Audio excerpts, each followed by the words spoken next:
Hello दोस्तों, नमस्कार। आप सभी का आर्यू मान्यूसी पर स्वागत है। आज एक ऐसे विषय पर चर्चा करेंगे जो कहीं ना कहीं अपन से छुपा हुआ है, जिसके बारे में अपन बात नहीं करते, यानी कि विभिन्न परीक्षाओं में आयोजित होने वाले इंटरव्यू के बारे में। और यहाँ पर मैं आपके समक्ष दो उदाहरण भी रखूंगा, क्योंकि इससे पहले आपके आरएस का जो परिणाम जारी हुआ है, लेकिन उसके अभी तक इंटरव्यू में कितने मार्क्स प्राप्त हुए वो जारी नहीं किए गए हैं। लेकिन आज यानी कि कल आरपीएससी की साइट पर कॉलेज लेक्चर के यानी कि असिस्टेंट प्रोफेसर के सब मार्क्स जारी कर दिए गए हैं, यानी कि सफल अभ्यर्थियों के मार्क्स और जो असफल अभ्यर्थी हुए उनके मार्क्स जारी कर दिए गए हैं। उसके बाद में मेरे दो मित्र थे, यानी कि बहुत ही खास मित्र थे, उनके मार्क्स आपको बता रहा हूं। और बहुत से अभ्यर्थी भी ऐसे हैं जिनके मार्क्स आपको बताने की कोशिश करूंगा। आपको समझना होगा, पहले आप इसके कॉलेज लेक्चर में देखें प्रक्रिया क्या होती है, फिर आपको आरएस के बारे में बताऊंगा।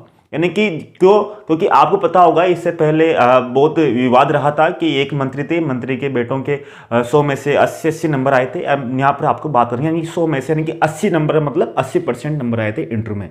और यहाँ पर बात करूंगा आपको जो कॉलेज लेक्चर का नियम क्या होता है। देखो, कॉलेज लेक्चर में कुल मिलाकर 3 पेपर होते हैं कॉलेज लेक्चर में। तो कॉलेज लेक्चर में अगर बात करें तो 3 पेपर होते हैं। फर्स्ट पेपर और सेकंड पेपर आपके विषय का होता है, तो टोटल आपके 75 मार्क्स के होते हैं। और थर्ड पेपर आपके जीके का होता है, जो आपके 50 नंबर का होता है। और फोर्थ आपका इंटरव्यू होता है, इंटरव्यू जो आपके 25 नंबर का रहता है।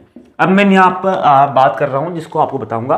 पहले आपके बात करता हूँ इसकी हिंदी की। हिंदी का रिजल्ट आया तो मेरा मित्र थे, उन मित्र के आप देखोगे तो उनके फर्स्ट यानी कि जो 75 में से आप देखोगे 41.55, और दूसरे पेपर में 75 में से उसके 54.9 नंबर आए। और जीके में आए उसके 38.04, यानी कि 50 में से। तो इस तरह से देखें तो उसके लगभग तीनों पेपरों में लगभग उसके 75% के ऊपर नंबर आए, ठीक है। लेकिन अगर आप देखोगे तो इंटरव्यू में यानी कि उसके 25 में से कितने नंबर आए? 6 नंबर आए। कितने नंबर? 6। 25 में से 6, यानी कि आप नहीं मान लो कि 100 में से उसके नंबर आए 25, यानी कि 24 आप 25 नंबर आए। अगर अपन बात करें, यानी कि 25 नंबर का होता है तो उसको 25 में से 6 नंबर दिए। यानी कि इसका मतलब ये था कि इसका कोई क्राइटेरिया नहीं है इंटरव्यू का, यानी कि वो उनके बस में चले तो उनको 0 नंबर दे सकते हैं। लेकिन ये बहुत ही दुखद भरा अनुभव है, क्योंकि अगर आप देखोगे, जो दूसरा उदाहरण देता हूं आपको, इधर देखो संस्कृत में। अभी मेरा मित्र था, इनके संस्कृत में 52.70, दूसरे पेपर में 54.83, जीके में 20.11 और इंटरव्यू में 9 नंबर आए इसके, ठीक है। 25 में से 9 नंबर, और टोटल आए इसके 136.64। और इनके जो कट ऑफ गई थी संस्कृत की, वो गई थी जो एमबीसी से थे, एमबीसी से।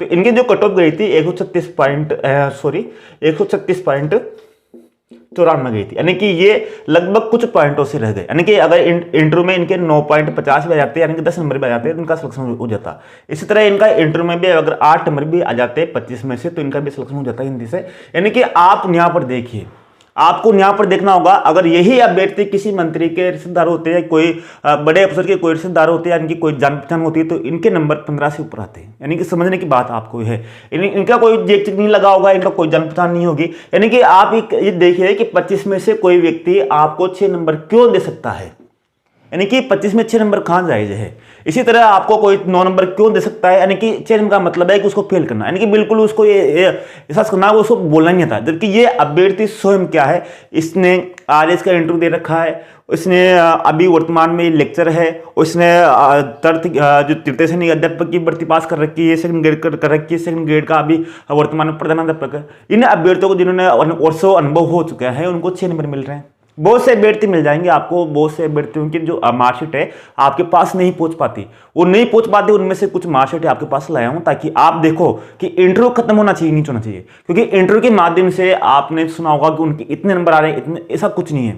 जिनके जेक चेक है, जैसे आपने नाम सुना पेपर लीक हो रहा है। अब पेपर लीक हो रहा है का मतलब क्या है, इसमें तो अपन को किसी भी पेपर लीक का किसी का हाथ है तो उसको सिरा दिला सकते हैं, पेपर निरस्त करा सकते हैं। लेकिन इनका जो छुपे हुए हैं रुस्तम है, जो आप एक तरह से पैसे लेकर, यानी कि कुछ भी मान लो, आप 6 नंबर क्यों देगा।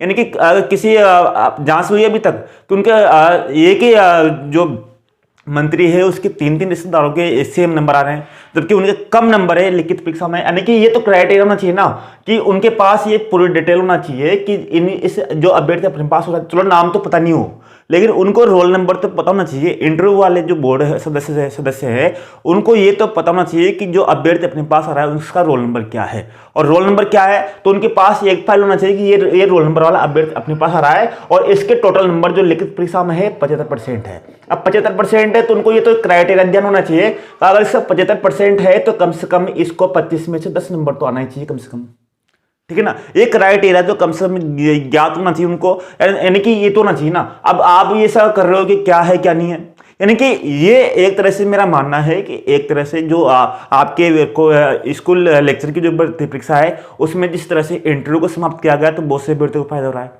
अब मेरी तो ये इच्छा है कि आरएस में जरूर आप इंटरव्यू कर सकते हो, लेकिन कॉलेज लेक्चर में आप इंटरव्यू क्यों हो? अगर इंटरव्यू ले रहे हो तो इसको भी बहुत कम कीजिए, 10-12 नंबर कीजिए, और 10-12 नंबर में भी यानी कि ये चलो इंटरव्यू लो, लेकिन एक न्यूनतम प्रतिशत तो रखो आप कि कम से कम अभ्यर्थियों को इतने नंबर तो देने ही होंगे, 25 में से ये नंबर, यानी कि क्योंकि आपको पता है कॉलेज लेक्चर में मुश्किल से 50 सीटें रहती है, 100 सीटें रहती है, इतनी सीटें रहती है, ऐसे नहीं रहता हजारों सीटें, 50 सीटें रहेगी, 100 सीटें रहेगी। आरएस में भी ये सीटें रहती है 100, 200, 500, आईपीएस में अलग है, आरएस में अलग है, सब में अलग अलग सीटें रहती है, तहसीलदार में अलग है, अकाउंटेंट में लगा है, तो उनमें इतने पद होते हैं, तो इनमें जो कटों का जो अंतर होता है जिसके सिलेक्शन होगा उसका 140 नंबर आएंगे। इसमें जो मुख्य रूप से इसका इंटरव्यू का ही मुख्य योगदान होता है। अब बहुत से अभ्यर्थियों को जिसको आप सिलेक्शन होगा, जिनका कोई रिश्तेदार है, उनके अच्छे नंबर रहेंगे। यानी कि समझने की बात यह है कि मेरा तो मकसद यही है कि जो भी बोर्ड जो सदस्य इंटरव्यू लेते हैं तो उनको कम से कम अपना क्राइटेरिया निश्चित करना चाहिए कि अभ्यर्थियों को अधिकतम अंक कितना होना चाहिए और न्यूनतम अंक कितना होना चाहिए, कम से कम उस अभ्यर्थी के साथ अन्याय न हो। अगर यहाँ पर कोई बेरोजगार व्यक्ति हो तो उसके साथ कितना पीड़ा होगी। यानी कि मेरा तो एक ही उद्देश्य है कि इन चीजों को आपके समक्ष लाना, ताकि आप भी कम से कम ट्विटर पर, इंस्टाग्राम पर इन वीडियो को शेयर करो, और शेयर करने के बाद में जागरूक हो, क्योंकि जागरूक होने के बाद में सभी व्यक्ति बात करेंगे, डिस्कशन करेंगे, तभी इस तरह की परीक्षाओं में पारदर्शिता आएगी। जिस तरह से पेपर लीक घटनाओं में कठोर कानून बने, कुछ नियम बने, उसी तरह इंटरव्यू में भी कुछ नियम बनना चाहिए, क्योंकि आप न तो आपके जो भाई लोग हैं या आपकी बहन है या फिर कोई ना कोई रिश्तेदार है जो कभी ना कभी इंटरव्यू में जाएंगे और कोई एग्जाम पता नहीं होगी तो उनको भी ये समस्या आ सकती है। तो इन चीजों को आपको समझना होगा, इनको पिलाना होगा, और ताकि इनके भी कोई नियम बने। नियम बनने के बाद में ही इनका आपको उनको फायदा मिलेगा, क्योंकि बहुत सी बार इसमें भाई भतीजावाद, जातिवाद या धर्मवाद या धर्मनिरपेक्षतावाद या जो अलग अलग चीजें आ जाती है, क्योंकि अभी जितने व्यक्ति पढ़े लिखे होते जा रहे हैं उतनी जातिवाद फैलती जा रही है। मतलब आप कल्पना नहीं करोगे। तो इन चीजों को नियंत्रित करने के लिए, सही अभ्यर्थियों को सही जगह पहुंचाने के लिए अपन को ये जरूरी है कि इनकी भी कोई क्राइटेरिया हो। क्योंकि यहाँ ये तो दो मेरा मित्र, खास मित्र है, जिन्होंने मुझे दिए है मार्कशीट भेजी है, क्योंकि मार्कशीट उन्होंने इसलिए भेजी है कि मेरा मैंने पूछा भाई क्या है कितना नहीं रहा, तो उन्होंने कहा कि ठीक है। धन्यवाद, नमस्कार। बस मुझे आपके पास ये संदेश पहुंचाना था। नमस्कार।